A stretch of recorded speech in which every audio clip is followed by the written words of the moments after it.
ini anak-anak kecil itu tidak layak pada kutip mendapat penyakit-penyakit berat. Maka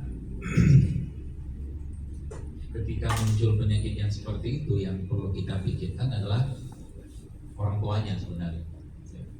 Karena anak-anak pada usia-usia 5 SD begitu kan cenderung emosi mereka tuh atau hati mereka tuh masih baik gitu. Cenderung ya, dia anak-anak tuh kan gampang memaafkan, gampangnya terusnya kalau nggak sebaper orang dewasa kayak kita gini gitu. Nah pertanyaannya, gen kanker itu didapat dari mana gitu kan gitu. Ya ini tuh harus dilacak dengan mungkin pemeriksaan atau mungkin pertanyaan. Tapi ya kemungkinan besar itu didapatkan anak ini saat dia dalam kandungan. Jadi kalau ditanya sekarang siapa yang harus berobat atau diobatin dulu sebelum anak itu, ya orang tuanya, bapak ibunya. Entah apa yang dirasakan sang ibu secara emosinya dia saat berada anak di dalam kandungannya terhadap siapapun itu mungkin harus digali. Ya.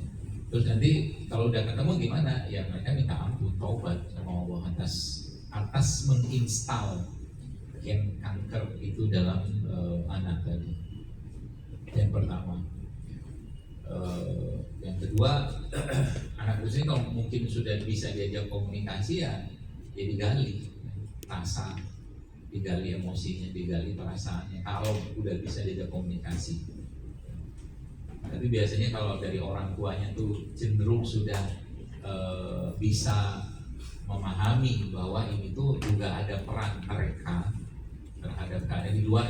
Kalau di dunia barat kan kanker tuh dikaitkannya dengan faktor pendukung, penunjang segala macam yang kita kadang-kadang enggak memahami atau mungkin lupa. Itu adalah faktor penunjang atau pendukung yang berasal dari emosi bapak atau ibunya tadi. Kemudian apa yang kita bisa lakukan? Kalau saya jawab idealnya, saya nggak tahu, yang mudah-mudahan bisa dikerjakan. Ya, artinya semua yang dikonsumsi semuanya kalau bisa organik gitu, anak itu. Ya. Termasuk makanan olahan, pangan olahan yang sifatnya itu sudah pabrikasi, semua yang menggunakan bahan-bahan sintetik itu semua di stop. Ya. Tepung, minyak segala macam itu dari sisi makanan. Supaya sebenarnya kalau itu aja sudah diperbaiki itu sangat membantu. Cuma saya nggak ngerti juga kondisinya seperti apa kan. Nantinya saran dari dokter apakah diangkat tumor yang tadi pernah dipasang kolostomi, saya nggak paham. Ini secara umum saja. Yang berikutnya adalah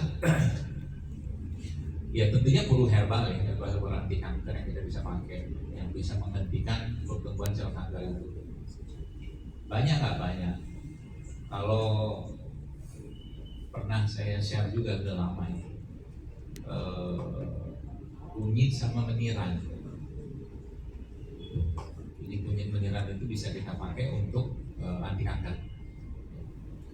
Itu sebagai herbal utamanya. Kemudian nanti masuk ke biasanya kalau kanker atau seperti ini kita butuh serat yang sangat tinggi. Nah, tadi itu bisa kalau ada exclude atau minus saraf oleh juga nggak apa-apa.